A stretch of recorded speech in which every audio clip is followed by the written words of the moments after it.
Je vous souhaite une bonne journée à chacun et chacune.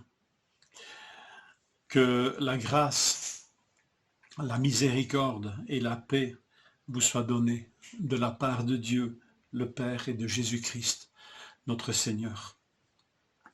Jacques 2,13. Car le jugement est sans miséricorde pour qui n'a pas fait miséricorde. La miséricorde triomphe du jugement. Que ce texte est important, n'est-ce pas?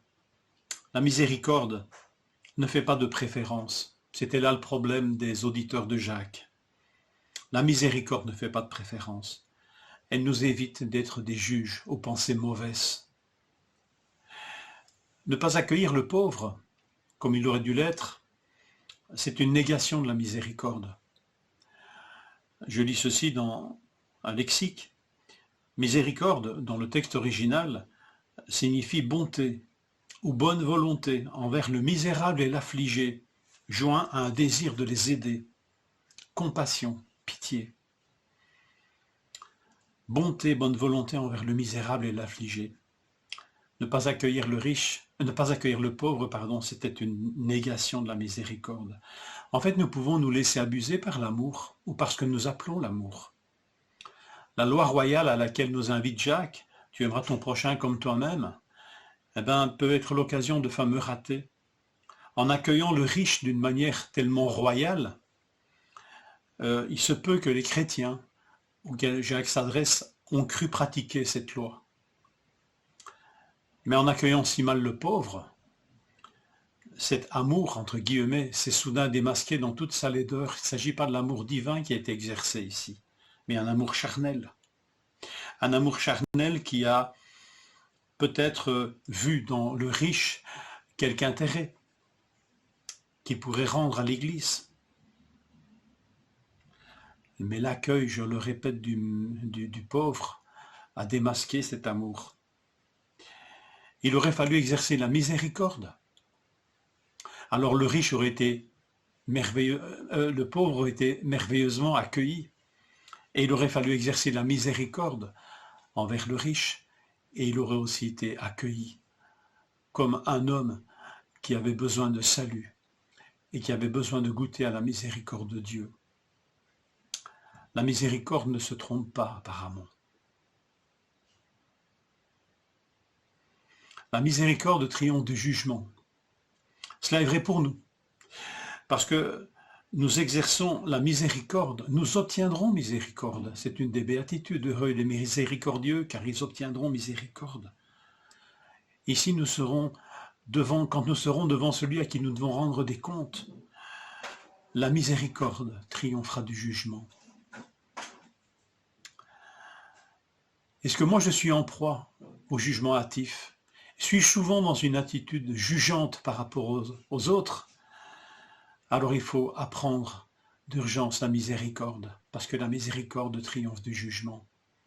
Et pour apprendre la miséricorde, il faut revenir d'urgence vers celui qui exerce cette miséricorde envers moi en tout premier, c'est-à-dire Dieu, qui l'a exercée par Jésus-Christ.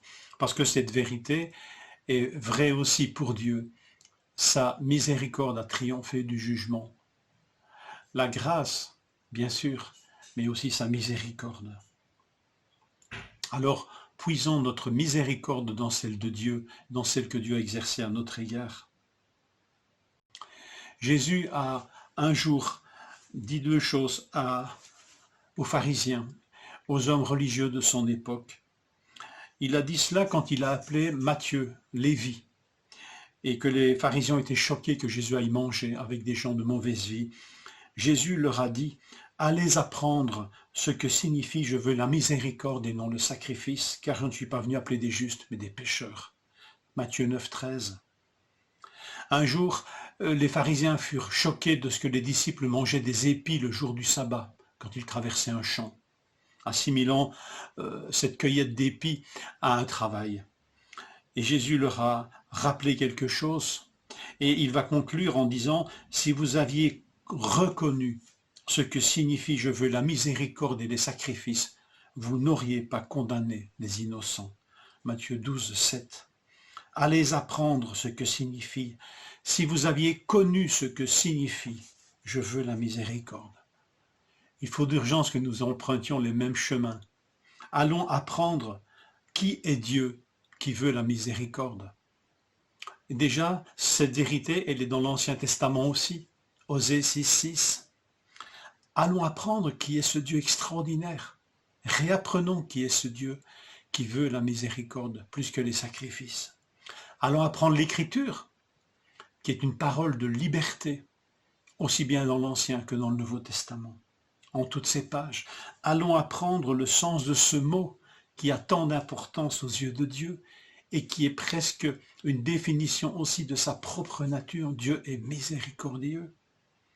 Allons apprendre à vivre et à pratiquer la miséricorde. Alors peut-être que spontanément dans nos vies, dans nos prières, dans notre manière même de bénir nos frères et sœurs, cette miséricorde va surgir tout naturellement. Paul, à propos de Timothée, va le bénir de cette manière. Je l'ai dit dans l'introduction de ce partage. Je le cite encore dans un autre passage de Timothée 1.2. Que la grâce, la miséricorde et la paix te soient données de la part de Dieu le Père et de Jésus-Christ notre Seigneur. Et ça va même se traduire par des prières. Que le Seigneur répande sa miséricorde sur la maison d'Onésiphore, car il m'a souvent consolé et il n'a pas eu honte de mes chaînes. Dans notre intercession, vraiment, réclamons, allons jusqu'à demander au Seigneur, Seigneur, répands ta miséricorde sur mon frère et sur ma sœur, qui sont éprouvés, qui sont peut-être dans la difficulté. Seigneur, répands ta miséricorde sur ceux qui ne te connaissent pas. Que Seigneur nous permette d'apprendre sa miséricorde, la miséricorde. Bonne journée.